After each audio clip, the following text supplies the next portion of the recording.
we can't say that someone is necessarily incorrect for voting Democrat. They may have a moral calculus they're using, which is perfectly valid. That is, in essence, what the third way accomplishes. It softens formerly Christian conservative groups. It introduces to them the possibility that actually, you know what, you can have a good conscience, be morally consistent, be a biblical Christian, and still vote for the Democrats because there's some issues they're actually good on.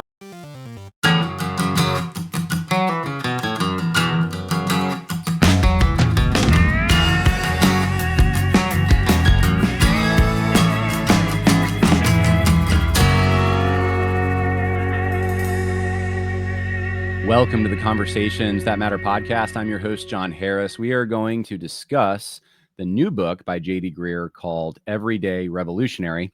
I just read it the other day, and I have some notes. I have a slideshow I prepared, and I even have a short little article that will be on my Substack today. Actually, I should already have it posted by the time this video is live, and it will kind of summarize many of the points that I'm about to make. But I will go through more detail, obviously, in this particular video. And if you are a patron, you will have access to my PowerPoint. And I do appreciate all those who support me on Patreon, patreon.com/Jon Harris podcast. So with that, let's start here. I have a video that I want to play for you. This is from J.D. Greear. J.D. Greear put this out actually just about a day or two ago. It's very recent. And it's a clip of him addressing another podcast that he was on called the Bully Pulpit podcast, where he backtracked on a few things. You might call it that, and I'll play you that clip as well. But in reaction to this, he is asked by an interviewer, essentially, is it true that those who go blue, who go Democrat, are potentially on the path to deconstructing their faith, not being Christians anymore? Is this an off-ramp from Christianity? Which is something that I said in my own experience, I've of course seen. And this is how Greear answers that particular question. We have to be honest, in the Democratic Party platform are some things that are explicitly anti-Christian: gender confusion and celebration of abortion. There are people that are attracted to parts of the Democratic Party platform that have nothing to do with those issues, and they're things that are not anti-Christian. In fact, for some of them, they would say, well, this is how actually I think is the more just way. And I'm thinking there of economic policy or foreign policy or race relations kind of thing. If our concern is keeping this next generation from ending up in unbelief, what is making them be attracted to some of the things on that side of the political aisle? The number one reason is the evangelical church's silence about the hypocrisies, the inconsistencies of a leader like Donald Trump. Things that he has said, things that just the character, the serial adultery, just a number of things that the evangelical church has been silent on because they didn't want to hurt his chances at re-election. And so they said, we've got to stay silent on this so that we can do that. And so a lot of these younger people are like, well, this obviously is wrong. And if you're quiet about that, what else have you not told me about? I might be wrong in my opinions on global warming. I might be wrong in my opinions on gun control. Matt, I don't think I am. If I thought I was wrong, I wouldn't hold the positions I hold. But see, I'm not wrong about the gospel. And I don't want to let my perspectives on the former keep people from hearing the latter. So I will often, say I'm going to limit myself to saying what the Bible says and not treating this all like one package. There are a lot of people who grew up in left-leaning political contexts, and the reasons that they were in those contexts had nothing to do with some of these, what I'm referring to as anti-Christian issues. And for whatever reason, they were persuaded that, again, economic policy, foreign policy, racial, types of things. And for them, it would not be true that their voting blue is like they're headed down the path. An indication that there's some shift in their. Yeah, I mean, because statistically that is not even true. Yeah. And of course, I'm thinking about a lot of my African American friends, and the question of whether a person should support a party because they like their approach to economic or education issues when it has these things in there, that's a valid question. Are we giving too much weight to things in light of what really is at issue here? That's a very valid question, and I think that's an appropriate question for us to discuss. But we have to say it's not that this is the first sign to going in that direction, Yes. because their attraction to that has little to do with those issues. The wisdom of embracing the party, that's the question we should ask. We need more pastoral sensitivity and wisdom. Whether you call it nuance, a man in our church who I know of who genuinely believed that there was a 15 to 20% chance that if Trump were elected, he was going to start nuclear war. Yeah. I mean, he really was convinced of that. Now, again, we could challenge that and say, well, I don't know if that's really true, but he was convinced of that.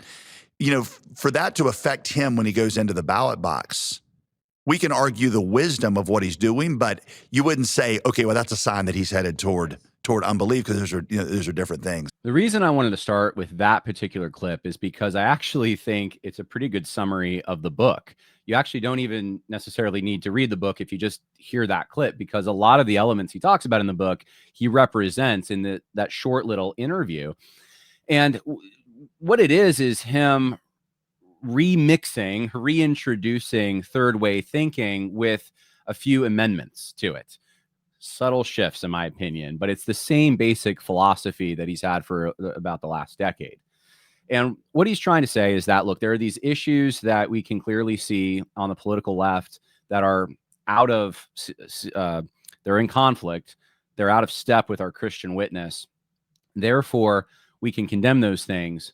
But at the same time, we can't say that someone is necessarily incorrect for voting Democrat.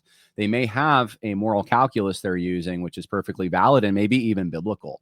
And they should feel perfectly comfortable in your church, in your pew, and they shouldn't really be challenged on this. They should be challenged on the issues. They should be challenged on some of the particular platform elements in the Democratic Party platform, but they should not be necessarily challenged on whether or not they will, in fact, vote Democrat, because there is a calculus that can be used. There are issues the Democrats stand for that may be well and good, including racial justice. And so that's a valid thing. So I think that is, in essence, what the third way accomplishes. It softens formerly Christian conservative groups, evangelicals, who have voted for Republicans, who have leaned conservative in their social views and even in their economic views. And it introduces to them the possibility that actually, you know what, you can have a good conscience, be morally consistent, be a biblical Christian, and still vote for the Democrats, because there's some issues they're actually good on. And maybe those are the more important priorities depending on the election. And you look at Donald Trump and you have to say he's got all these moral issues. He's a problem. And you know what the real issue is here? The real thing that's driving people away from the church, from the truth, from Christians, is we failed to confront Donald Trump in strong enough terms. Now, whether you believe that or not, I don't know that it matters. I mean, when it comes to politics, I think people certainly are making calculations based on the person who is going to defend them and their way of life and allow it to continue, and the person who is going to try to end that way of life. And that's really as simple as I think it gets for the national elections. But Donald Trump obviously had some moral failures, still does. And there's even some positions he holds that are less than desirable, shall we say, for Christians. And I think what I've said for a long time, and I think this is true, I remember back in 2016 when he entered the political stage and people were first introduced to him, the evangelicals in the primaries were not with Donald Trump. And eventually in the general election, they voted for him despite the fact that he had some of these issues. It wasn't because of those issues.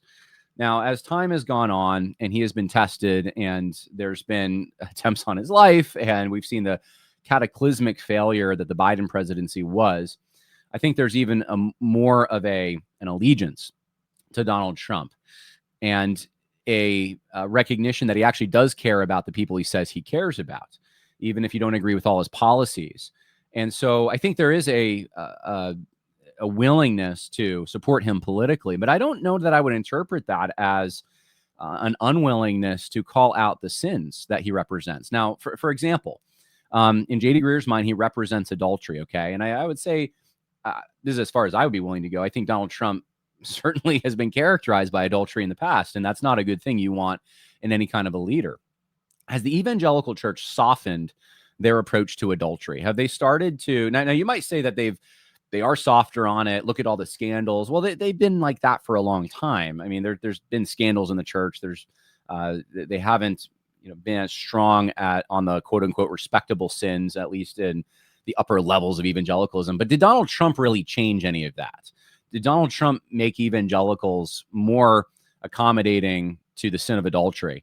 And I don't know there's any evidence that that's the case. Not that I've seen, at least. It seems to me that evangelicals voted for him in high numbers despite that. They voted for him because that he was catering to their needs, their wants, their desires, and the things that they stood for. They have a real seat at the table with Donald Trump. They didn't really have one, even with the establishment Republican class before him. And so I think that's really what's driving this. Contrast that with left-leaning Christians who will vote Democrat. Do they start soft-pedaling things like LGBTQ normalization? And the answer is absolutely. The answer is, of course they do. Do they start soft-pedaling things like Marxism? The answer is absolutely, right? Do they start accommodating the climate change alarmists? The answer is that's usually the reason that they want to vote for a Democrat. They're buying into these policies generally, and that's why they do it. I'm not saying that goes for every single person, but in general, that's what's going on. They don't have a strong disagreement with those things.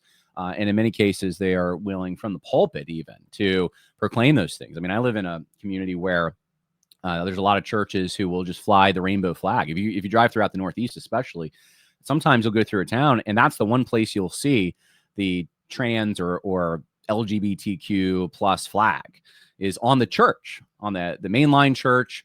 Now it's not even always mainline churches. It's churches that formerly were evangelical that are starting to go in these kinds of directions.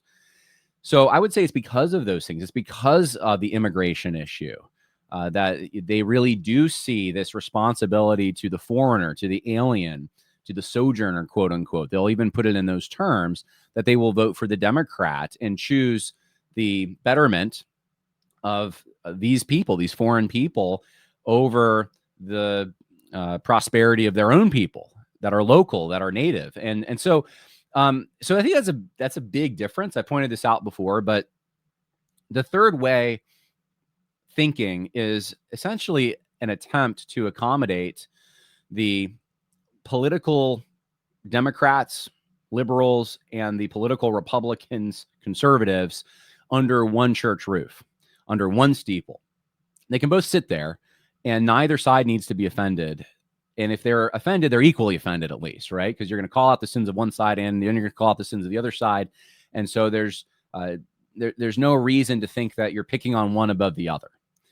And this will supposedly keep you from alienating one side or the other so you can have an expansive witness and you can have this open road to both sides.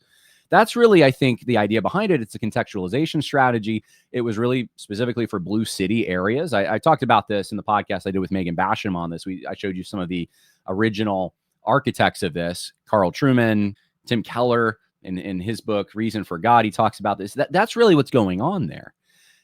Well, J.D. Greear opens his book up with saying, look, I live in a purple city. I live in Raleigh, North Carolina. And this is what life is like in the purple city I live in. And I think it's important to recognize that. The place where he's ministering and the idea he has about that place are going to impact, I think, the way that he ministers and the way that he conceives of politics and conceives of politics in the pulpit specifically, and what moral issues he's going to talk about and how he's going to talk about them and how he's going to apply it to political situations. So I wanted you to hear that clip. Now, I said I would also play this clip. This is a clip of J.D. Greear, and he is backpedaling on some of the things that he has said over the years. And as we go through the podcast, as I go through his book and I examine it, I will address some of the things that you are about to hear. But I thought it was important for you to hear it, lest someone accuse me of saying to me, Jon, you did not do your due diligence. J.D. Greear has repented of some of the things that you're about to talk about. He does not, he's not for DEI. He's not for CRT. He never was for CRT. Well, I'll let you be the judge. But here is J.D. Greear talking about some of his former support for racial justice, for allowance for people to vote Democrat and support the Democratic Party, his leaning left during 2020. I do feel like in that time I spoke with real clarity on the issues. I don't think I would point to anywhere where I didn't, preach what the Bible preached and speak into it. But, there was a growing thing where the last pro-life Democrat got out of Congress. I think it was 7 years ago, maybe give or take or whatever. It's been a while. And there was a growing entrenchment of the transgender LGBT thing into the Democratic Party platform, where they're saying, look, this is our vision for America. And I look back and I'm like, I should have seen that coming more and been willing to actually make that connection more and say this is not just an incidental thing that's along. This is now part of the core philosophy.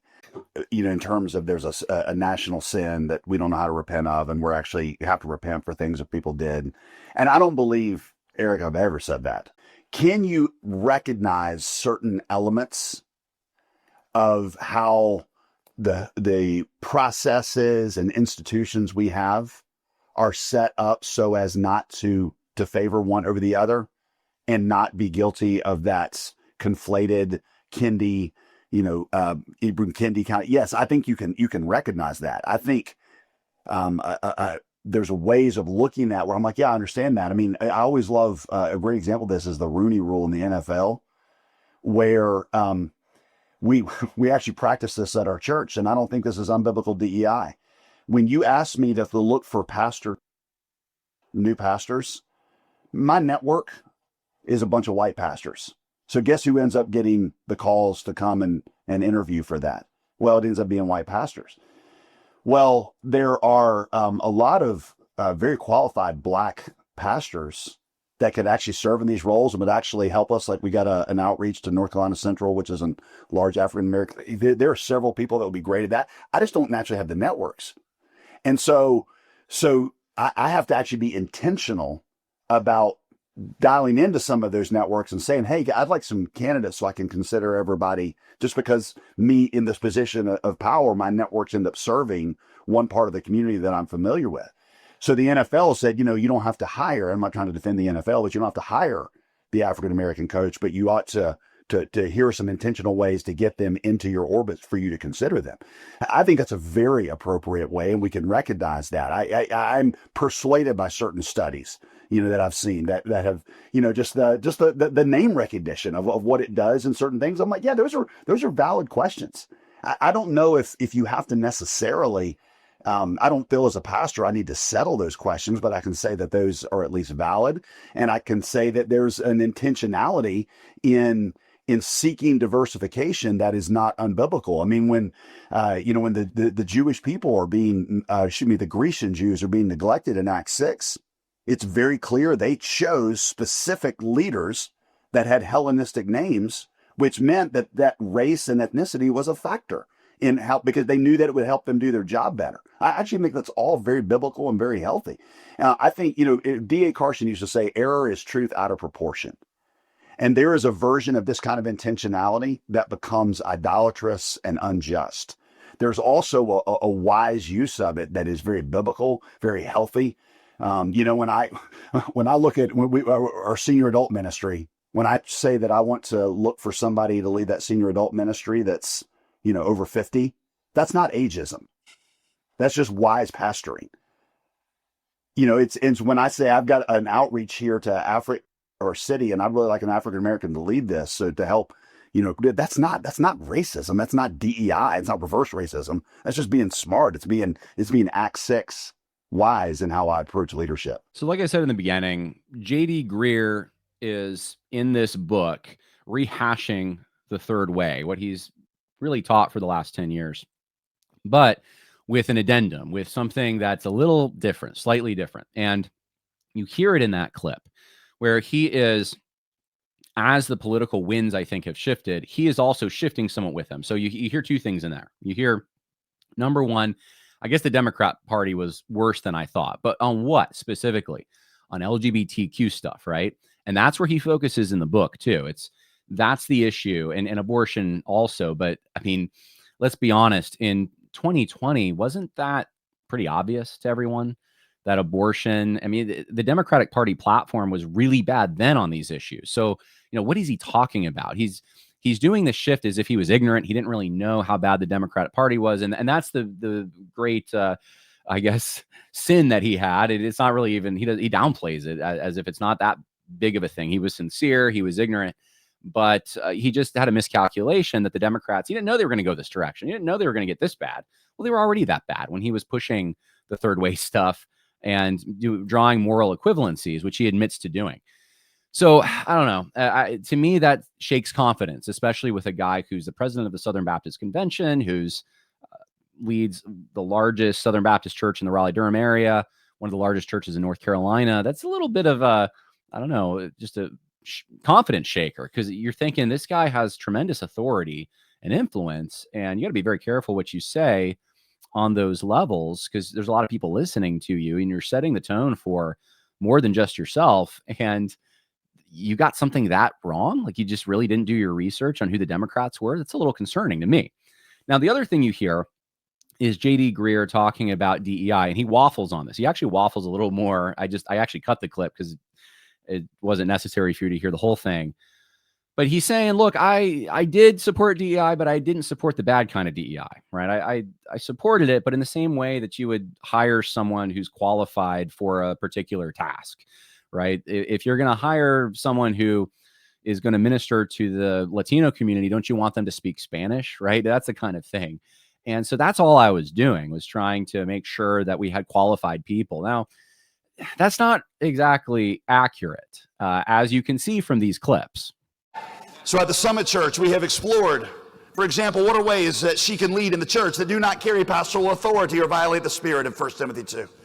We have gone literally through our entire staff directory, through a couple of hundred different positions on staff, and just asked, okay, where have we just traditionally assigned this to a man when it really could be done in a way that a woman could lead it, where somebody who is not an elder could lead that? It's led to a redefinition of dozens of jobs in our church, where we know that women that are very capable as leaders and capable as administrators and capable of vast ministry vision and wisdom can lead in those areas in ways that don't necessarily carry elder-like authority. We've asked, and this has probably been the most, by the way, I know not everybody here is Southern Baptist, but that's a question that those of you that are Southern Baptist, we've got to ask in the convention at large. Where has this just been traditionally something that men do when it is really something God intends for the larger body of Christ to be leading together? We've asked whether, and this has been the most painful one, whether we are as committed at the Summit Church to empowering women as we are empowering men. At our church, if you're a guy and you say, I want to go into ministry, there are like 5 different pipelines you can jump into yesterday. And the same is not true for ladies in our church and sisters in Christ. And it's something that we have been humbly and repentantly trying to address. We've done all this while seeking not to minimize, but to celebrate the distinctive roles that God has given to men and to women. Listen, complementarianism is not a box to be checked in the church. It's a doctrine to be celebrated. It is part of God's beautiful design, we believe. It is a beautiful aspect of creation whereby God reveals more of his glory than he would have if he had just created one gender alone. When God looked at Adam and he said, not good, if he created somebody else just like him, he would have said, not good, not good. It had to be something different that was equal but worked together in ways that demonstrated God's glory. These distinctions are beautiful. In creating the woman as the helper, God was not creating a diminutive servant. I mean, consider the fact that the only other person who's referred to or only other being in Scripture that's referred to as the helper is God himself. Through her, God supplies an essential element of all human relationships, relational connectivity, and that is probably, of course, greatest experienced in motherhood, but it's certainly not exclusively there. So in the role that I have as president of the SBC, I know that one of my main tasks is doing whatever I can to help address that a little bit. One of the things that I do, and this is more about Southern Baptist polity than you'll ever want to know, but one of my main roles is to appoint people on committees who will then appoint trustees who end up shaping the institutions and providing leadership and accountability. I just tell you, of all the appointments that I've made, 2/3 of them are either women or they are people of color. I really do that for 2 reasons. One, that really is the future. Already, by the way, this is something, it's hard.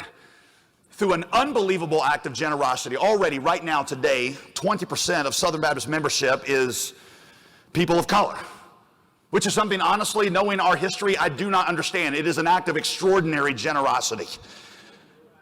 But already, even with things the way they are, the membership is already 20% people of color. 63% of all the churches that Southern Baptist planted last year were led by people of color. So it is the present, it is the very quickly coming future. That's the first reason. Secondly, we need their wisdom.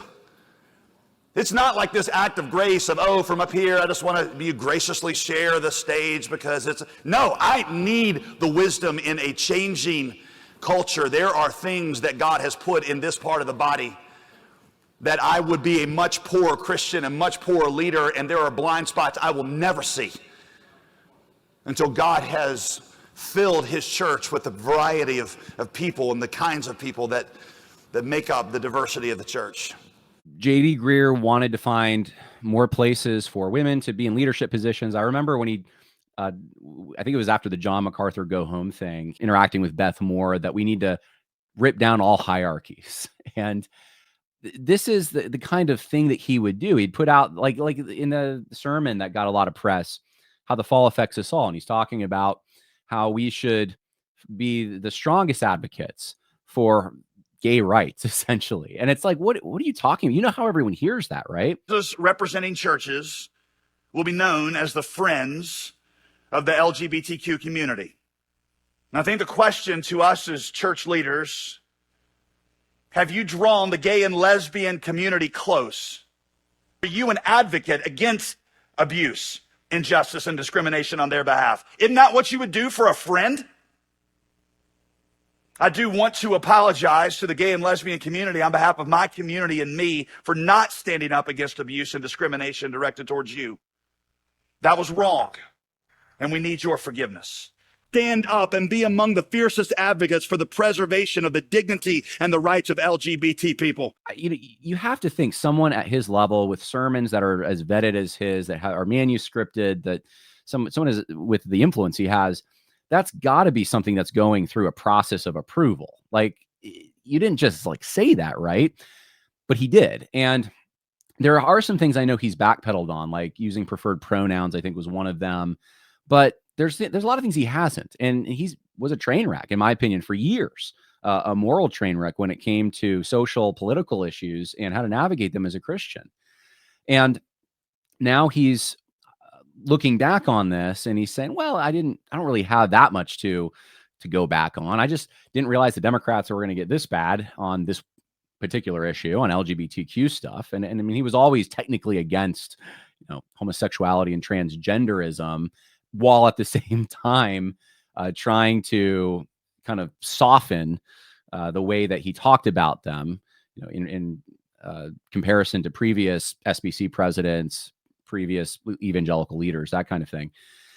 And so that was his kind of, that's where I would put him. But he was always technically pro-life, right? There was these things that he always had, but that's where evangelicals were coming from, right? To move, if you were going to move them, and I'm not saying he necessarily is a nefarious plan. A lot of people think that, but if you were going to move evangelicals to the left, you have to exist in their communities first. And you can't come out saying I'm pro-abortion or I'm pro-homosexuality.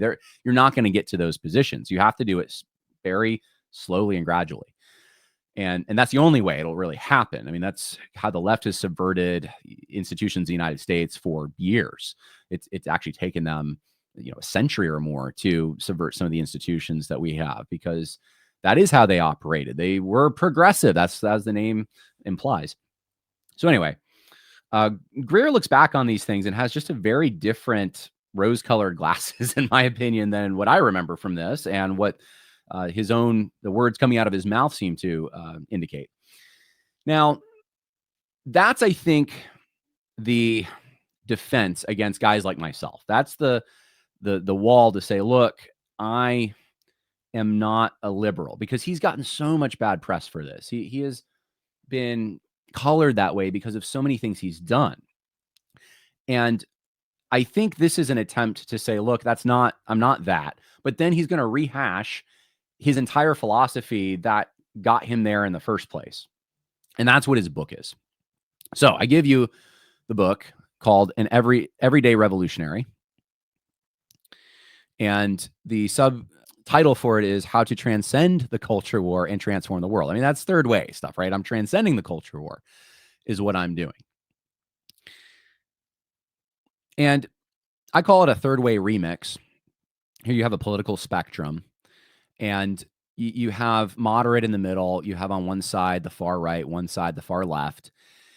And this is the typical political spectrum. Some people bring this into horseshoe theory and say, well, the far right and the far left, they become the same thing. I actually have a very different political spectrum. I look at there's God's order on one side, and that's what really a conservative is, someone who wants to preserve that. It is mediated through tradition. So you're preserving the elements in society where it is mediated, and there's the good, the true, and the beautiful are present in some form. There's a benefit to the people who live there. There's arrangements that have been formed organically over time that are for the common good of the people, right? All of these, there's this kind of delicate matrix that takes time to develop. You're trying to preserve the good things in that, recognizing they can be destroyed very soon. And so it's really an adherence to the order that God has laid down on the right. That's the conservative disposition. And then on the left, you have innovative approaches to man's nature and how we should arrange things that are more ideologically driven, that are essentially intended to reimagine and revolutionize the order that we live in to create a different order, a new order, a better order, an order that will bring about some kind of a utopian scheme. That's how I look at it. But this is the common political spectrum, right, that most people are thinking. And the third way, if I could add to this graphic, right, I would imagine above it, there's this Christian kind of position that hovers over the whole thing. And it doesn't really land anywhere, right? I think Tim Keller had corrected this once, because he said people were saying that it's moderation, that it's not a principle of moderation. It's a principle of transcendence, that the Christian view is above all of this. And so I think Greear channels this. He says that we should, this is really the long and short of his philosophy, right? We should avoid a partisan label because it's imbalanced. It alienates certain demographics. We should lean more progressive on social justice, and we should lean more conservative on personal morality. That's basically the third way. That's how it fleshes out when you apply it. So I'll read some quotes here. Avoiding the partisan label. The church I pastor, he says, tries to stay out of most partisan issues unless they involve issues of clear biblical morality. We want to be faithful to teach all that the Bible teaches, but we also know that if we get labeled, the Republican church or the Democrat church will immediately lose access to 50% of our mission field.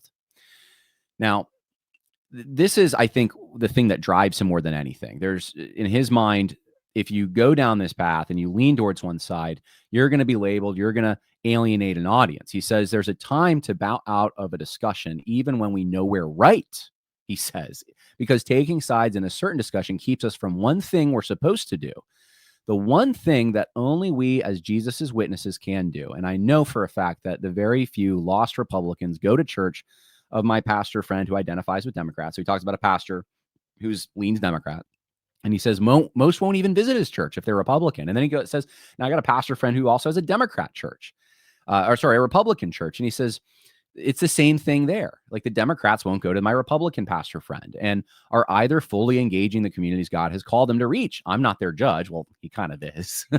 He says, I know deep down they want to see justice, and that's a good thing. But I do know why Jesus said we're here to testify, to be his witnesses to Republicans, Democrats, and independents. That trumps everything. Now, imagine, even for Greear, think about this in the context of, he loves to bring up slavery, right? And I actually, tend to think that there were Christians who very much have left us a record of wanting to even end the practice and end the abuses within the practice in slavery, but do so in a more responsible, gradual way. And I actually think that it was totally permissible and fine to have those Christians in good standing in a church, all right? But I know Greear doesn't agree with that. Greear thinks this is the worst kind of thing. Any compromise, that would be a compromise with it in his mind. That's a compromise with slavery. Yes, we had tragically inconsistent and sinful beginnings, with our forefathers even affirming the right of slave owners to be ordained to ministry. But eventually the gospel corrected that. Anything short of absolute immediate abolition is just a compromise. Take this into 1850, though. I don't think Greear would, right? Or take this into another time period that, 1960s, you got Dixiecrats or something, right? Would Greear say, well, I don't want to alienate everyone. I got to have those parties involved too. I don't think he would say all the other parties in those time periods should be, you should like sort of cater to them, make sure that you don't go too hard against their political philosophy, because if you do, you might alienate them. He has his limitations.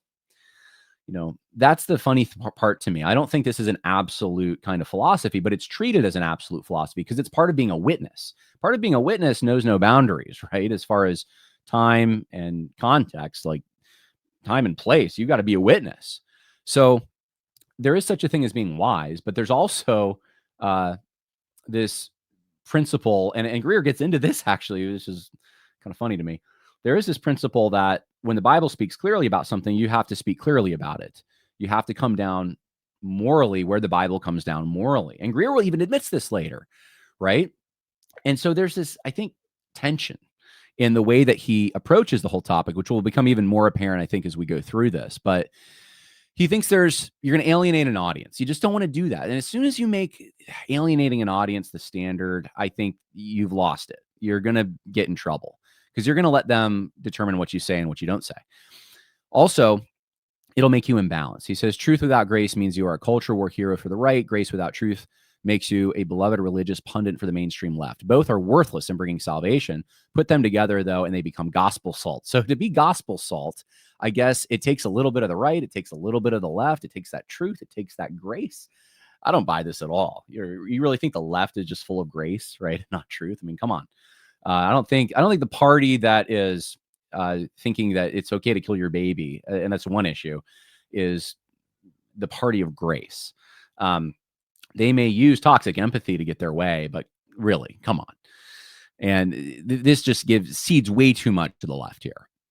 But this is part of being rational, balanced, nuanced self that can appeal to both sides.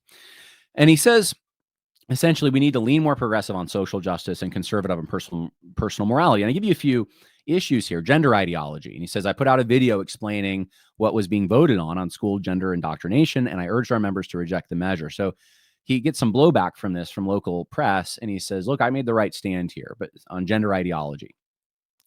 But then look what he says about the American dream. He says he was a keynote speaker at the MLK Jr. rally in Durham. He says, I explained how it was the grace of our Lord Jesus Christ that transforming a middle-class congregation devoted to the American dream into one seeking to love and bless its city. Now, listen to that line. He says, the entire city council plus the mayor and all the staff gave our church an extended standing ovation. So look, we got all this standing ovation. And what was the message I brought them? I said, look how the grace of our Lord transformed the people in my church from loving the American dream to loving Jesus. Now, it's like, either that's the worst, most poor way you can phrase something that's legitimate, or that's just not legitimate, and you know what you're doing. The idea that the American dream somehow, and this goes back to David Platt's Radical and that whole movement that came out of that the American dream is somehow the opposite of Jesus, the opposite of the church, the opposite of righteousness. It's associated with sin. It's evil somehow because it represents some kind of a selfishness. It's wrong to want the picket fence and the house and the financial freedom and the stability that comes with all of that. You shouldn't really pursue those things, apparently. And whereas Proverbs even talks about laying up treasure for your children's children so that they have an inheritance. It to me, bashing this. Now, you could bash someone's misplaced priorities if they are pursuing that over Jesus, if they're disobeying Christ or cheating or whatever it is so they can have financial security. But the American dream is basically taking your own responsibility, being able to grill on the weekends. I mean, we call them grill Americans and mow your own lawn. And I mean, it's actually a kind of a healthy thing in a way. You're not relying on other people. This is sort of a bulwark against socialism, is the aspiration that I want to control my own life and destiny.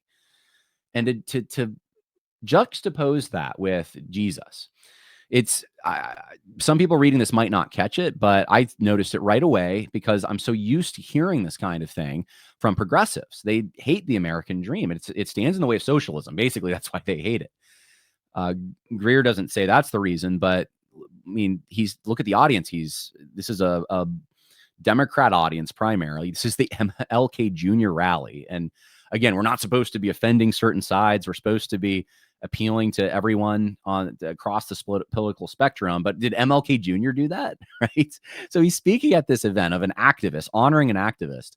And this is what he says. And then what does he say about the Democratic Party? He says maybe for economic reasons or because of social justice or foreign policy concerns or for some other reason, you lean more to the political left and people know that about you. If so, your voice must be the loudest in speaking out against the degradation of human life, the destructive nature of gender redefinition narratives, and the other destructive ideologies explicitly embraced by today's Democratic Party platform. I'm glad he said that. However, what do you notice about this? You can still be a Democrat and vote Democrat for economic reasons, for social justice, and foreign policy concerns. Perfectly fine to be a Democrat. You just got to make sure if you're going to be a Democrat, you got to draw some lines and say that there's these other things they stand for that aren't good. And he says the same about Republicans. So like on the topic of the Democratic Party, he's willing to say that there's all these issues they stand for that are potentially good. When it comes to American heritage, it's another issue here. He says our Bible must never be wrapped in an American flag, and the Jesus testimony must never be conflated with the American history or his mission, equated, Jesus's mission, with American success. Flawed human government charters do not belong adjacent to the gospel of Jesus Christ. And he cites this poll where I guess a large group of Christians, I don't remember the percentage, say they believe the Constitution was inspired by God. Now, I don't know how this poll was conducted exactly, how the question was asked. I can think of a way in which you could say that the Constitution was derived from people who had biblical ideas and concepts because that's the world they came from. And in a loose sense, you could say inspiration, just like an artist is inspired by God in their minds to write a Christian song. That's not theanustos. That's not God breathed like we know Scripture to be. But I seriously don't think a majority of American Christians think the Bible and the Constitution are on the same level. There may be Christians who do think that the Constitution is inspired in that way. I think there probably are. Whether it's 50% or whatever the number was he cited, I doubt that. But here's the thing. What's the proper way to navigate something like this? Is it to say that, well, we just can't associate the Bible and Jesus with our heritage? We just, we got to be careful conflating the purposes of Jesus with the purposes of our country. I mean, how would you look at it this way? What would that be like if you put this on the home level and say, well, you got to be careful. There's the purposes of Jesus, and then there's the survival of your family. There's and your Christian family, right? You can't conflate the purposes of Jesus in the Bible with the purposes of your Christian family for existence, or the inspiration you draw from your Christian heritage because your father and grandfather were pastors or good Christians. Like, you would say that's really silly. Obviously, there's some commonality there. Obviously, Jesus has impacted our family, and that's why the family's going in the direction it's going. That's why we're stable. That's why we have all these blessings. You can say the same thing about America. A nationality, even an empire, right, composed of nationalities, is essentially the extension of a family or families. There's a purpose, there's a telos, there's an identity, there's a history. And yes, we have a Christian history. And to like do this whole Russell Moore style, like, well, the cross and the Constitution are obviously they're two different things that have different purposes, but there's a relationship that we can recognize here. Like, why would we not do that, right? So I just think it's like stretching, but that's just a few issues he comes down on. And what you'll notice is that there's an effort to kind of be progressive sounding on one issue and then kind of conservative sounding on another, which is kind of how third wayists do it. And I think a lot of his motivation is to overcome the image, right? There's this image that the media has of Christians. He says on page 44, failing to apply our Christian worldview to political questions has been one of the things that has most tarnished our witness. The persistence of the institutionalized discrimination and Jim Crow laws in those parts of the South where evangelical churches were the strongest, for example, has undermined gospel testimony for multiple generations in the United States. Popular media outlets still depict strong evangelical convictions and racial discrimination as synonymous. On page 52, he says, when our name is associated with a political party, our hearers associate us with whatever evil that party practices. Just as the early missionaries did, we have to distance ourselves from political corruption associated with our name. Otherwise, our gospel is undermined. Thus, our loudest protest should be against abuses associated with our tribe, because the reputation of Jesus among Babylonians is paramount in our objectives. And Babylonians are just basically the world is watching, right? G. Greear was like always saying, the world is watching at the SBC convention. He's saying those are the Babylonians. They're watching us. And we got to make sure that they see us rebuking our own political side, which apparently he presumes is the Republicans, which is funny. He says, I'm the former president of the SBC. Most everyone assumes, therefore, I'm a Republican, because statistically, SBC people vote overwhelmingly Republican. Thus, I feel especially compelled to be clear about any weaknesses, inconsistencies, or outright evils associated, whether rightly or wrongly, with the political right, since people associate me with it and associate Jesus with me. He doesn't say he's a Republican, by the way. You notice that. I don't know if he is or not, but he's saying I'm associated with it because I'm the president, or was the president of the SBC. So I got to be even harder on the Republicans. That's my job, because the world's watching. I'm thinking, if the world's watching, what are the sins of the world? And he's talking specifically, too, I think, about the media. This is a media image. If you're going back to Jim Crow and stuff, and you're saying, well, that's what the media thinks Christians are, this is a media-derived image that they have. For example, the media doesn't highlight the negative stereotypes and perceptions that would attach themselves to progressives, to secularists, to atheists, even though the 20th century is the century where there were more mass murders by atheists than any other century. And I mean, those were the culprits, right? So they don't do that association thing, really, because they accommodate that. They really want to smear Christians, though. They want to highlight all the negative stories they can about things like Jim Crow and slavery. They want to try to emphasize the fact that these were in areas that were heavily Christian. They don't talk about the other social dynamics at play. For example, if you read C. Van Woodward on Jim Crow, he talks about this started in the North, it came south, and the South is where you had the large populations of former slaves. And so this is where you're going to see the most friction because of populations. As the Great Migration happened, you actually saw quite a bit of real bad friction in northern cities. I believe there's a quote where even Martin Luther King Jr. says, the people of Chicago can teach the people of Mississippi how to hate, something like that. And so, I don't know, if you just, and I don't have time to get into all of it, but if you go through just the history and all the social dynamics and what was happening at the time, and why it went down the way it went down, and how race relations were poisoned during Reconstruction, etc., the story makes a lot more sense. And you can understand why Christians came down the way they did, and why even the priority they had in the 50s and 60s was the way it was, when they're more concerned about the Cold War and thinking that communists are fomenting division, and including in the civil rights movement, than they are about civil rights itself. That would be majority Americans, not just Christians. I know there's been some polling on this. And so anyway, I'm just saying you can contextualize this and show the media narrative isn't exactly accurate. They just want you to associate Christians with deprivation, with injustice, with bigotry. And they're going to paint it in the worst possible light. Well, the question is, why would you cater to them? That's the question I have. If the world is watching, if the media is the one that's curating this image, they're not your friend. You're not going to convince them.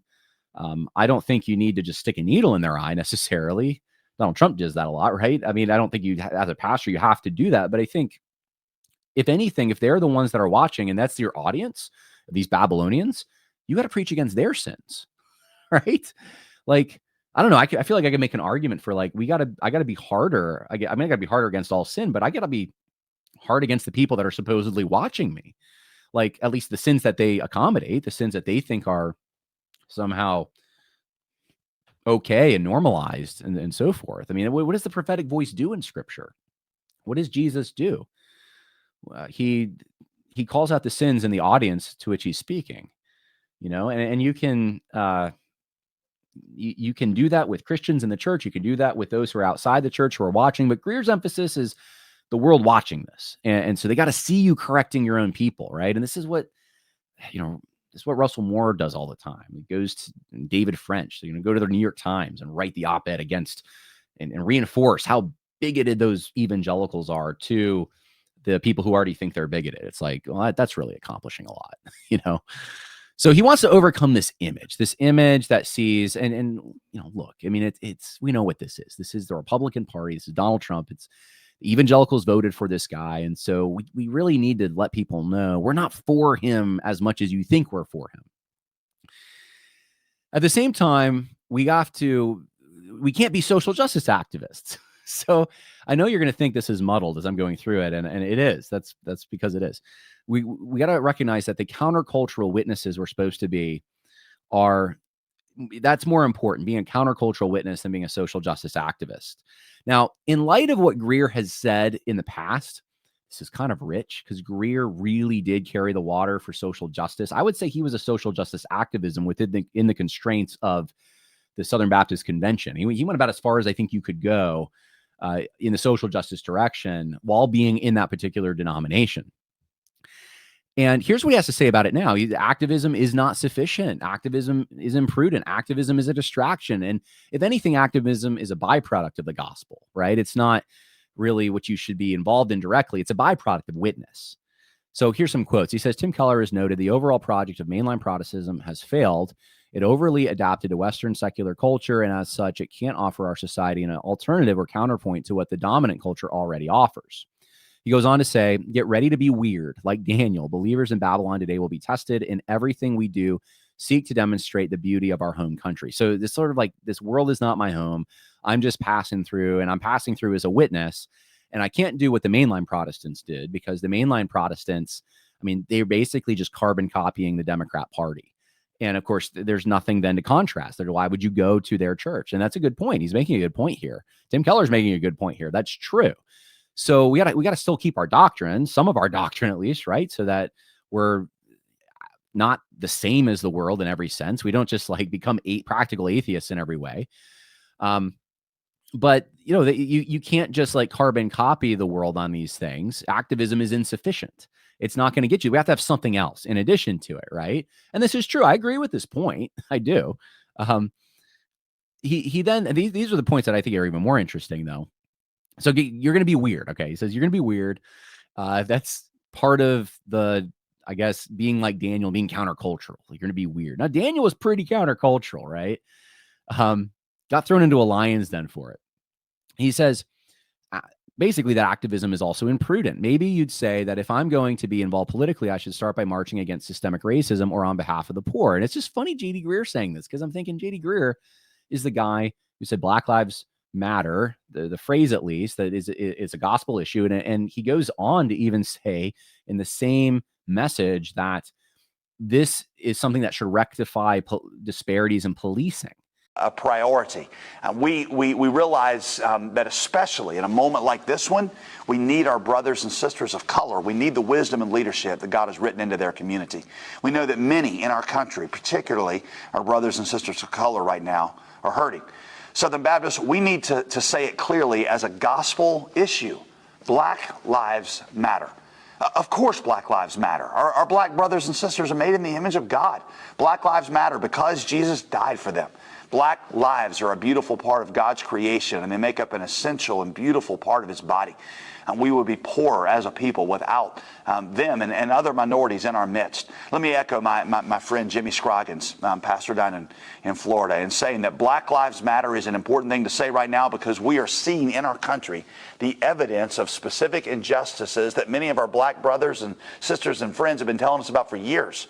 And by the way, let's not respond by saying, oh, well, all lives matter. Of course all lives matter. But I've heard it described this way. Say you're in a group or with a group at a restaurant, and the waiter brings the food to everybody except for one guy at your table, your friend Bob. And so you say to the waiter, hey, excuse me, Bob deserves food. And somebody at your table corrects you to say, no, all of us deserve food. Well, that's true, but you're missing the point. Bob is sitting there by himself without food. And so we are saying we understand that many of our Black brothers and sisters have perceived for many years that the due processes of justice have not worked for them as they have for some others in our country. By the way, like Jimmy, like Dr. Scroggins says, let's spare each other the quotation of stats right now. You know, if you talk to some Black friends, you'll know that they can tell you about their experiences and how some of them can be quite different from others in our country. We want rights and privileges to be extended to everybody.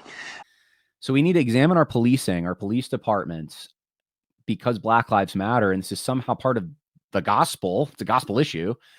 And at the same time, it's like I'm not endorsing the organization, but I'm basically doing what what the organization wants. That's what they wanted. Look at these disparities, specifically in policing, and we need to address them. So, like, how is it different what he's saying? He's just not going as far as they do on some things like LGBT stuff. But he says activism is essentially also a distraction. In Luke 12, instead of giving a specific, you might even say political answer to his social justice complaint, which was dividing an inheritance, Jesus withheld his opinion, and involving himself in this question would have taken Jesus away from his primary agenda, seeking and saving the lost. So he sat this one out so he could stay on mission. And I'm thinking, J.D. Greear didn't sit out the COVID stuff, the BLM stuff, the Me Too stuff. He didn't sit out any of that. So, like, what are you talking about? Probably we need to be able to give some talking points, because somebody will say, like a white friend said to me, that was hundreds of years ago, I'm good. It hasn't. So what do you say? What talking points can we give besides just maybe a verse, a scripture, or something like that, to just say, especially if they really want to know? Karen, I think that's a great question, because I think that's where particularly a lot of those that are in the majority culture are like, what do we say here? We've talked about the parable of the Good Samaritan, that just because I'm not the one, that doesn't mean that I'm relieved of responsibility. But I think in the United States, it even goes a little bit deeper, because we recognize that because certain people defined by race were in power for so long, they created some of these systems that have worked better for them, quite frankly, than they have for other people. Just if you go back and look at the history of whether it's Jim Crow laws or practices like redlining and some of the long-term damage. There's a political commentator, and he's very conservative. Let me just add that. So this is not, just sort of a left-wing talking point. He says, the word systemic used to really bother me, because I thought it meant that the laws themselves were bad. And he said, we got that correct in the civil rights movement, and so why are we talking about systemic laws? Here's how he defined it, and I thought it was really good. His name is David French. He says, a system in which public policies, institutional practices, cultural representations, and things like movies and books and other norms work in various, often reinforcing ways to perpetuate racial group inequity. It identifies dimensions of our history and culture that have allowed privileges associated with the color of one's skin, whiteness, and disadvantage associated with color to endure and adapt over time. Structural racism is not something that a few people or institutions choose to practice. Instead, it's been a feature of the social, economic, and political systems in which we all exist. Yeah, that's really good, and I think it's a great summary. I would, however, say that we also need to understand that the systemic racism is not just that the due process is not just happening. It has been an intentional thing, because even in the text, it talks about this idea. This matter arose because false brothers infiltrated our ranks to spy out the freedom. So it's also in a very intentional, very thing that has happened before the 13th Amendment, after the 13th Amendment, and what minorities and African Americans are saying, it's still happening today. So it's not just that it's happening and the system is not working for African Americans, but we're talking about a system that, when we talk about systematic racism, that is intentionally still trying to oppress. And I think that that's really what's important about these types of conversations, is being able to have these conversations where we can begin to talk and have real conversations where we can speak the truth in love, right? And in speaking the truth in love, there may be some things that may not sit right with us, but we have to stay in the fight, right? Because what you see is Paul willing to travel all the way to Jerusalem to stand before the powers that be, to be able to address and to advocate and to fight for and to give voice to a group that did not have voice in the church. And so throughout this time, ultimately, that's really what we want to do over these next 5 sessions. When you first read these stories in the Houston Chronicle, what was your immediate visceral reaction? Oh, it was one of absolute horror to think that this was happening in churches around the country. I mean, we've known that this has been an issue for decades. In fact, this past summer, the Southern Baptist Convention passed a resolution condemning abuse and calling churches to take this very seriously and take the precautions. And so I'd appointed a study group back in July of last year that was really going to study this issue from top to bottom to try to analyze, like, where are the best practices, what are the places that we are missing the mark, how can we do better? And so this study group's been working working for 6 or 7 months in fact, I was getting ready to issue a report on their findings tonight at a meeting of the Executive Committee of the Southern Baptist Convention. It's just rich coming from him because I'm like, meet J.D. Greear. J.D. Greear. He says activism is essentially a byproduct. So it shouldn't be like our primary focus, right? Because the Roman Empire was filled with the political problems, institutionalized injustices, far worse than anything we currently deal with in Western countries. He's right about that. And yet the apostles devoted very little canonical. Well, he's right. Yeah, I'll just say he's right about that. Technology does enable us to do certain things that the Romans weren't able to do because they lacked the technology. But we'll give him that. And yet the apostles devoted very little canonical ink to addressing any of them. The gospel they preached laid the bedrock for the most needed reforms, but the apostles did not lead them. Like, okay, well, this could be used to justify a pastor who wants to stay silent on moral issues, even ones that J.D. Greear thinks are a big deal. Saying, well, look, I'm just trying to be a witness, not be an activist. So it's like, which one is it? Are we supposed to be activists? Are we supposed to be witnesses? I mean, we got to be a countercultural witness, but that's more important than being a social justice activist. But we're also supposed to engage the culture. This is why I say this whole thing's kind of a mess. We have to realize Christians are outside the Overton window, which is good that he realizes that. Cultivate a theology of place and then motivate change as a witness, not a warrior. So he says, the new reality, and he invokes Aaron Renn's 3 worlds, changes the rules of engagement, meaning we're in a negative world where Christianity is viewed as a negative now. And that we should have an exile identity. Understanding our exile identity, meaning we have a place in heaven and that's our final home. That identity is key to understanding our role in our new society as well. Okay, so I got to think of myself as a citizen of heaven. But then he says also, but we have to have a theology of place. So we got to prioritize being a witness in our place. A theology of place is an awareness that wherever you are, God placed you there for an Acts 1:8 purpose, right? To be witnesses. We have to have realistic goals. He says, as my friend John Mark Comer says, I may not be able to solve the great systemic injustices of our time, but I can cook some of the best pizza you've ever had. Well, I wish 2020 J.D. Greear thought about this. It's just so weird to hear it coming from him. Like, if he would have said the same stuff in 2020, it would have been viewed as counter-signaling the social revolution. And then we have to motivate change as a witness, not a warrior. The Apostle Paul did not march around the Roman Forum with a sign saying slaves' lives matter. Yet the words he wrote in Galatians 3, that in the Messiah there is no longer slave or free, there's no longer male or female, that laid the bedrock for the abolition of slavery and the founding of feminism. Now, he thinks these are like really good things to be found in Galatians 3. This is the foundation of feminism is in Galatians 3. Who would have known? And the foundation of abolishing slavery. Now, I don't have time to get into a whole long thing about this, but the question you should ask yourself is, especially since feminism is very kind of Enlightenment invention. This is a very new, and I know the feminists who go back in history and try to find it in all these other places, but feminism as an ism is a new thing. It's really doesn't go back any farther than the 1700s, not in any serious form. And it didn't really even have social mobility until the 19th century. So feminism is very new. You really think that for that amount of time, for centuries, people just didn't really understand what Paul really meant there? And all of a sudden, a bunch of Christians in name that weren't Christians in doctrine, who weren't Orthodox, who were mainly heretics, people who were transcendentalists and Unitarians and Quakers, and some of them atheists. This group who met in Seneca Falls and created first wave feminism, like they finally realized what Paul really meant in that? Or do you think maybe the context of Galatians says what he really meant?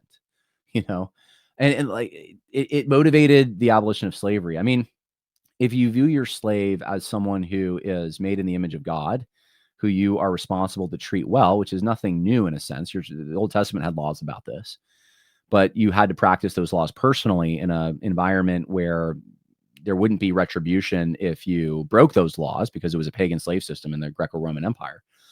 Would that stop abuse of slavery? Sure. Would that stop recognizing this is your brother in Christ? This isn't an animal. This is like, sure. Would that destroy the labor arrangement itself. I mean, it didn't in the apostles' time. That continued. They didn't seem to connect that dot.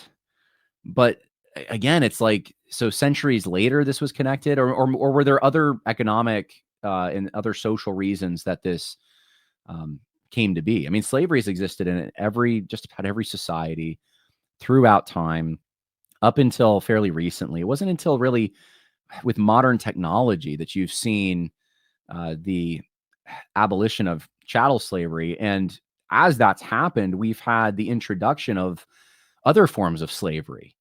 We have more slaves in the world now than ever. We have sex slavery. We have, I would say, debt slavery is off the charts.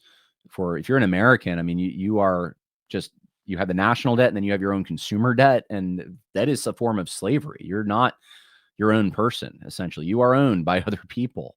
And it's not the same, John. Well, no, but it is a form of slavery. So is the welfare system. It is, especially generational welfare and the prison system and the way that works. And there's all these other forms that people just don't seem to think are slavery, but they function that way. And I don't know. I'm really skeptical about this, that we can get on our high horse so much about modern life when, yeah, like I want self-government. I think that's the thing, if anything, that Christianity has contributed to ending of chattel slavery would be the idea that each person ought to be free to follow the commands of the Lord. And that promotes the idea of self-government, which we're losing because of people not limiting their decisions and making bad decisions. And so decisions will be limited for them. We're going to get bigger government when there's anarchy. But I think the general flow of a Christian society is going to be, if people actually become Christians, take Christianity seriously, practice the principles of Proverbs, is going to be towards more and more freedom, because people are going to take responsibility for themselves and treat their neighbor with kindness. And in a world like that, you don't need slavery, right? People don't have to be managed as closely because they are managing themselves. They're limiting themselves. And that's really, I think, ultimately what Christianity, if you want to say there's a contribution, it's that personal virtue that has enabled, and I'm going too long on this, but I just think it's really weird, and it reflects poor biblical teaching to say, well, yeah, Galatians 3 is where the foundation for these things that I guess that generation didn't know were in there. That's where it is. When the point of Galatians 3 is that when it says you're no longer slave or free and there's no male or female, it's not saying that females cease to exist. It's saying that, no, all of you have access, equal access to the cross. The ground is level at the foot of the cross. You are brothers and sisters in Christ on a spiritual level. He says, at the end of the day, we must remember that each Babylonian is an individual, which questions about the world are keeping her up at night. It's funny he uses the female pronoun here. How does the gospel provide better answers to the questions she is asking than the ones she has now? She's not merely a culture warrior to be defeated, but a soul to be won. Wasn't that nice?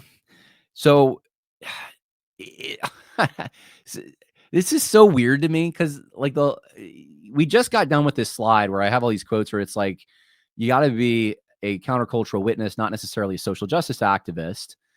And now we're seeing, well, we need to work on these things, but we're going to do it in more of a sort of disruptive witness, kind of Jake Meador, Tim Keller way. It's a subversive way. So we are going to work towards those things. And we really got to focus. It almost sounds pietist, this last quote. We really got to focus on the personal needs, right? In the ministry sense of the people who are non-Christians, right? That's got to be our main focus, and giving them the gospel. And we're not just going to be culture warriors here. But then this is where it gets strange to me. Like, we're supposed to be a culture warrior on some things. So he's critical of the church being involved in activism, but he praises MLK Jr. for activism while condemning George Whitefield for a lack of activism. So he says in his letter from a Birmingham jail, Martin Luther King Jr. chastised American Christians for sitting on the sidelines while injustice reigned. Well, what do you want us to do, J.D. Greear? Right? Like, what are we supposed to do then? Like, injustice is reigning. We can't sit on the sidelines. We got to be in there. But at the same time, we can be so subtle that no one really knows until maybe centuries later that what we were really saying, we were sowing the seeds to something that would, it sounds like the guys who say that like the founding fathers were really just sowing all these egalitarian seeds that they would never see the fruit of. Like, yeah, right. Okay. Like that's what the Bible is. We're just sowing the seeds of these things. Then he says, I still find myself wanting to quote George Whitefield in sermons or wanting to share some profound insight I've learned from his life, but usually I don't. At least when I do, I keep his name out of it. So he can't even quote George Whitefield. He can't say George Whitefield said and then give a moral lesson because George Whitefield supported slavery and didn't say enough against it. So it's like, so what if George Whitefield was just subversively laying the groundwork for the eventual abolition of slavery? That's why he even, you say, well, he introduced slavery to Georgia, though, and he had, yeah, but I mean, this was a donation. He was gifted these slaves, and he still was preaching against the evils of abusing slaves. I mean, he was saying the same thing Paul was saying about slave master relationships, right? I mean, wasn't Paul laying the foundation for the emancipation? So why wasn't George Whitefield also? Why he said the same things pretty much, right? Well, you say, well, that was, I don't know, that was race-based chattel slavery. They'll come up with something to say it was so much worse in America. When in the Roman Empire, I mean, I actually just put a post about this out there because slavery came up again. It makes the rounds every now and then, right? Even though we're so far past chattel slavery, but it came up again because Phil Vischer was going after Doug Wilson. Anyway, in the Roman Empire, slaves did not have rights. They could not have a real family legally. Civil punishment for crime is generally more severe for them than for free men. And kidnapping to obtain slaves was not uncommon. And masters could kill, rape, and use them for prostitution with social approval. So that's slavery in the Roman Empire. I don't know, kind of bad. Kind of like maybe worse than even like what we think of in the American context. They had gladiatorial arenas where they fought for the amusement of people. You know, but Paul could still apparently be laying all the foundation for emancipation in that. Not George Whitefield, though. So again, Martin Luther King champion, that's the right way to do it somehow, but he was a social activist and he was clearly on the political left. And it's like, well, why doesn't his moral failures? I mean, he's going after Donald Trump's moral failures. Somehow MLK gets a pass here, even though he was a serial adulterer. I don't get it. I don't get it. An impossible tightrope. This is how I frame this next section from Greear. The summation of what Greear believes. He elevates public witness above social justice activism. Okay, we already talked about that. While also insisting that the church should engage in social activism on clear biblical issues, whether those issues lean to the right or left, as long as the church's reputation remains as nonpartisan as possible. Now, does that seem confusing to you? Yeah, it does. And this is an actual quote from Greear. He says, these waters can be a little murky and we should be gracious to one another as we attempt to figure it all out. Just keep in mind our overarching goal in Babylon to provide a faithful witness to the distinctiveness of Christ and his kingdom, because we're challenging the central truth claim of the age, the right to self-autonomy, and we should expect fierce opposition. All right, well, the waters are murky. And that is probably the truest thing he said about the book. It's murky. It's just hard to know. You don't get any moral direction at the end of it. You're left confused. You're left thinking, well, I could stay out of these political, social, moral fights, and that'll be preserving my witness. Or I could very subtly kind of introduce something that maybe centuries later will lead to a social overhaul of some evil, and that will be consistent. And that's what I should be doing. And I shouldn't get my eyes off the main thing, which is being a witness, and being an activist could do that. But at the same time, I do need to be an activist and speak out on very clear moral issues, but so long as I don't alienate certain political parties. Well, good luck. Good luck walking that tightrope. Good luck trying to make heads or tails of that. How about this? This is much more simple. Ditch the third way of thinking and just do this. Make wise decisions that are biblically informed by the ethics of Scripture and applied to the context in which we live. How's that?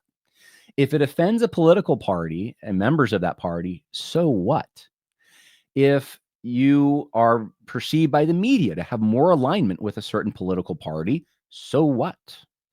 The Bible says what it says. You can still call out the sins of the Republicans and people on the right. There are many there to call out. But you can at least be honest about the situation we're in and say, look, being a Democrat is not really an option. You have the party platform, but you have the fact that on these other issues, which Greear seems to think either favor the left or aren't important enough to weigh in on, the Bible says stuff on that too. The Bible has things to say on immigration policy. The Bible has things to say on economic policy. And even the global warming alarmism, the Bible actually has things to say on this. The Bible has a lot to say about issues like even gun control and self-defense that Greear, and these have to be applied to various situations. You're working with principles, but there still is, I think, wisdom that a pastor can give on these topics. Now, there's going to come points where there's like political strategy and there's, very specific issues that are local in nature that it's like, maybe the Bible, there's principles there to work off of, and you can even give people those principles, but it's not like a clear moral issue, right? Okay. So, and I've given the example before of like an apartment complex in your community, because that's one that's real for me. And it'll be good for people who come into my community. It'll be bad for the people who live in my community, right? I'm going to stand with my community. And so that's like where I can find an order Romaris principle to apply there. But for someone outside the community who thinks this is a good deal for them, or maybe there's even people in my community who thinks this is good economically, like that's a discussion that it's a wisdom issue that you can work out. I don't think a pastor has to go up on Sunday morning and take a stand on every single issue necessarily. But some of these issues, like self-defense, you may say guns isn't. Okay, self-defense is. What's the responsibility that men have? And then to defend their families. And then in addition to that, in our context, what does that look like? Pastors can give moral evaluations of these things. They don't have to get into the weeds on it, but they're immigration. Where's your responsibility lie? To foreign people or your people? Should we do unwise things and bankrupt our children so that we can have some cheap farm goods in the here and now? I mean, these are moral issues. It's not like the Bible is just silent on giving any direction on these issues. So I don't know. Greear seems to think like there's only a few issues that are the Democrats believe in that are somehow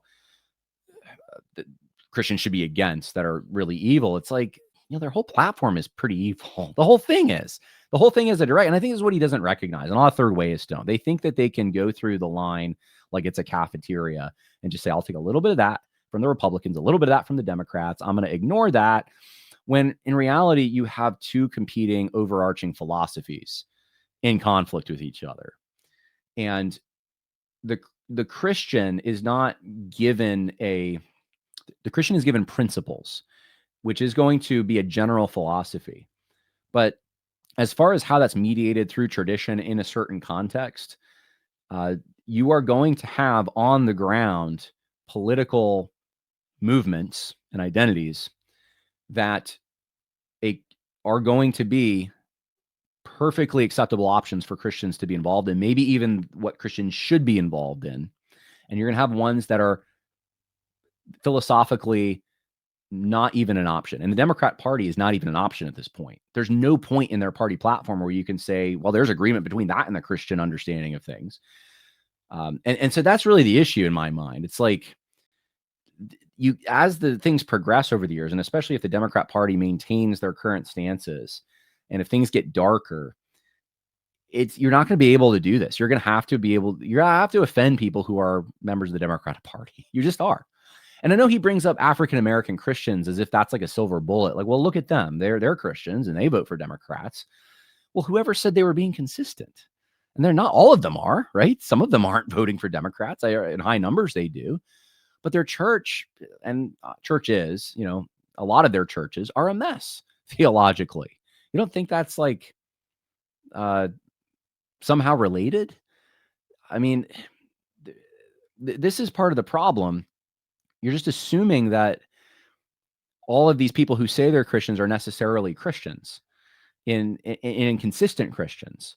There's cultural influences, but there's also theological influences that are weak. And a weak church with weak theology is going to be weak politically because they're going to be weak morally. So I don't know. I have a book on my shelf somewhere. I don't remember I'm trying to remember the title of it. It's about this communist subversion of African-American pastors and churches in the 1950s. And it was a really interesting read. Read it a few years ago. I think I have it cited in my book, Christianity and Social Justice, but it tells a story. And this story goes back even before that, but I think during the Cold War era, there was a special sort of foothold that the liberals got, and really the Marxists got, into the traditional African-American churches and so forth. And they use cultural conflicts to do it. And because Black pastors were the leaders in their communities, they were targeted. I think if you're going to be honest about why Black Christians go in that particular direction in higher numbers, you're going to have to take that into account. You're going to have to take into account why there's a cultural conflict there, how political forces that have wanted to revolutionize and rip down the center have tried to appeal to that demographic. And you're going to get closer to the truth. It's not out of like, it's just like, oh, they just have such good biblical convictions and I don't want to say anything about it because it's all motivated by the Bible. Doesn't work that way. That's naive to think it works that way. Anyway, I'll end with this. Greer's background. Now, I'm not going to read this whole thing, but he goes over his kind of background as in a fundamentalist, more legalistic setting where he wasn't allowed to listen to rock music. And there was these legalistic rules that he had to live by. And he basically says that we were afraid of being apostates if we would, miss church for a ball game. And we misappropriated the verse, be ye separate, in the King James. We didn't know what be ye separate meant. And so he's going to try to tell us what being separate from the world really means, being this disruptive witness, being this sort of revolutionary who's not really a social activist, whatever that is. I think, though, this may be a window into who Greear is as a person. And I wonder if it's a window into more than just Greear.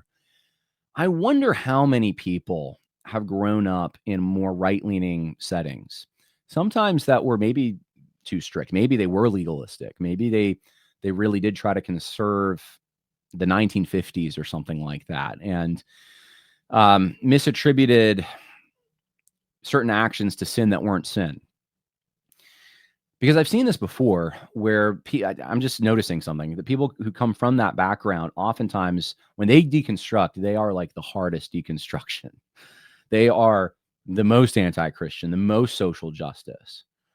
And I think people who come from that background who don't go hard that direction, at the very least, feel a sense of like shame, or that they are they're weird, but their weirdness is out of step with the culture. And they were tired of not being cool. And it's like their chance to kind of be cool. And they want to prove to everyone that Christianity or the church or Jesus isn't what you think it is, because I'm the real authentic Bill, and what you saw, what I grew up with was a counterfeit. And so I'm going to be the real thing now. And part of that is not just me coming to you with, an ESV Bible instead of a King James. It's also me wearing the stylish jeans and going casual and having the more contemporary setup, and the churches that don't look like churches and that have drywall everywhere. And there aren't hardly any Christian symbols, and it's all corporate logos and bank photos.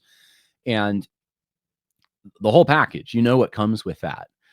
And it's like trying to dispel this idea that we're this stuffy old grandma's church. And, I don't know. I think it's okay to be yourself. It's okay. But I think yourself needs to also honor the Lord and give the Lord your best. And the goal shouldn't be to not be grandma's church either. It shouldn't be like, we're going to try to get away from that as much as we can. And that's what I see coming from guys like Greear. The fact that he grew up in that context is interesting to me. I just did this documentary on First Baptist Nightdale a few months ago, and to see that more traditional leaning church have a threat to it, where they were going to essentially, if they called it a merger, but it was really a takeover from Summit Church, where they would have a pastor on a screen and it would all be this bland gray color, and they got rid of the things that made the church a church, the choir, the American flag and the Christian flag in front, and the children's room that had all the crafts and activity things, that decorations that used to be there. And it made it look like a bank, made it look so boring, made it look just bland and like it wasn't even a church. And it just strikes me because people said Jason Little also that knew him said that he came from kind of a background like that. He went to Bob Jones. And I'm like, why does that happen to people who go to those places? Why do they feel the need to overcompensate, to try to show the world they're not what they came from? And why not just appreciate where you came from? You know, I mean, what does J.D. Greear say here? Like, he goes, I grew up weird, not Netflix documentary weird, but weird. I mean, there's this sort of like understanding, like I grew up odd. I grew up weird. Well, maybe you did, but I don't know. It's just like, that's an identity thing to me. Like I mean, anyone can look back on their past and say, well, there's things I wish were different, or there's things that, I don't know, maybe I'm a little embarrassed about this, or I'm trying to think now. I don't have any, actually. I'm pretty proud of everything, but I'm sure if I thought long and hard enough, I could think of some, you know, I had some hairdo I had or something and like, oh man, that's cringy. But like, why feel the need the rest of your life to try to get away from that, to do things like lean progressive and dress differently and dispel the myth that that's what Christianity is? Now, am I saying that that is what Greear is doing? I mean, I'm insinuating it.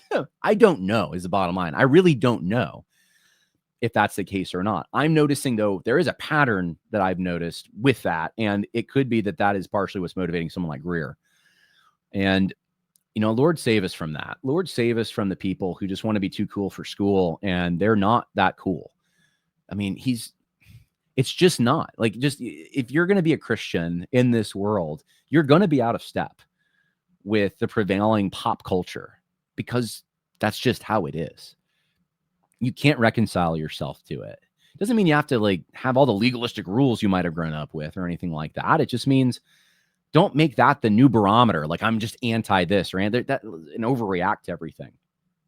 I'm psychologizing it, but I figured I'd throw that out there as a possible explanation. So I hope that helps. I hope, I guess the long and short of it is this. Maybe don't listen to J.D. Greear. I don't think he has anything worthwhile. And on political, social issues here, he just doesn't think clearly about it. Understand that what he's saying now isn't that much different than what he's been saying for the last 10 years. I think some people are thinking there's just a big change that's happening and there is a rehab going on. Some people said that him being on the Bully Pulpit podcast was a rehab. I don't know about that. Maybe. I mean, they push back on him on some things. I mean, those guys, though, most of those guys on that podcast have gone through their own rehab, right? They were more or less woke in 2020 on some things, and now they're coming out of it. Many of them have not owned the fact that that's what they did.